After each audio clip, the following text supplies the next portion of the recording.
Motorola just leaked a phone that could make you forget flagships exist. Your phone dies by dinner. Motorola just leaked one that might not need a charger until tomorrow night. And it's not even a flagship. The Edge 70 Fusion is shaping up to be the first mid-ranger that doesn't feel like a compromise. Huge battery, stupidly bright screen, military-grade toughness, all in a body that still slips easily into a pocket.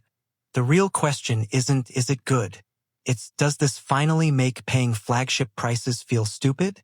Motorola is keeping the familiar curved edge look, but they've swapped the usual vegan leather for nylon and linen-inspired textures. At least 5 Pantone-style colors. That mint green is already winning. Why now? They're giving people personality without reinventing the wheel. You win with grip and style. The glass slab crowd loses if this texture trend spreads. 6.78-inch quad-curved AMOLED 1.5K 144Hz, HDR10+, up to 5,200 nits peak brightness, Gorilla Glass 7i. They're solving the mid-range looks dead in sunlight problem. 144 Hz isn't marketing fluff anymore. You feel it every time you scroll. This screen punches way above its price class.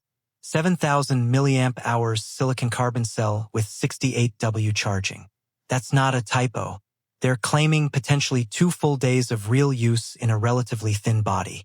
Heavy users, commuters, creators, this is your finally moment. The industry loses because all-day battery marketing suddenly sounds weak. And this is where it gets interesting. Snapdragon 7's Gen 3, 8 or 12 GB RAM, up to 512 GB plus microSD. Efficient, not insane, perfect match for that battery. Camera, 50MP Sony LYTIA main, good low-light reputation. 13MP ultra-wide, 32MP selfie. Realistic expectation. Excellent daylight, surprisingly capable at night. No telephoto. IP69 MIL-STD 810H. That's flagship-level protection in a mid-ranger. Software. Android 16 out of the box. 3 OS upgrades promised. Better than most budget phones, but still the weakest link if you keep devices 4 years. Daily usage. Scrolling at 144 Hz feels addictive.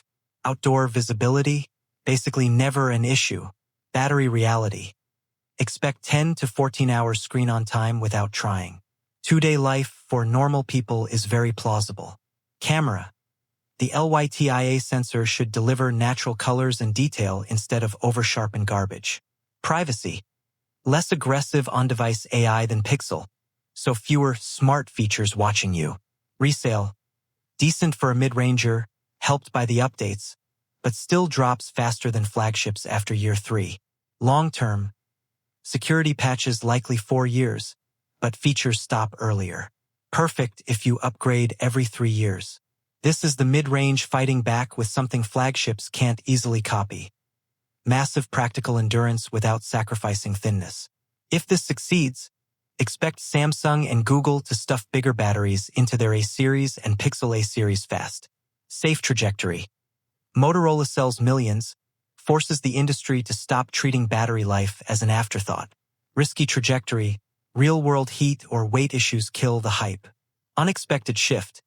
Apple quietly adopts silicon carbon, and we see 6,000 mAh+ in a future iPhone Slim. Your current phone has battery anxiety or looks terrible in sunlight. This could be the smartest upgrade you make all year. You have a recent mid-ranger or flagship with solid battery. Wait for reviews, let the 7,000 mAh claim prove itself. You want latest AI tricks, telephoto zoom, or 7 years of updates. Skip this generation. Already like Motorola's clean software and gestures? This reinforces staying. Otherwise, cross-shop the Pixel 9a and Galaxy A56 when they land. This isn't about Motorola winning 2026. It's about proving that battery life still matters more than most spec sheets admit, and that the race for who can actually deliver it without compromises is wide open. The next 6 months will show who's willing to follow Motorola's lead, and who's still stuck selling yesterday's compromises at today's prices. See you when the real reviews drop.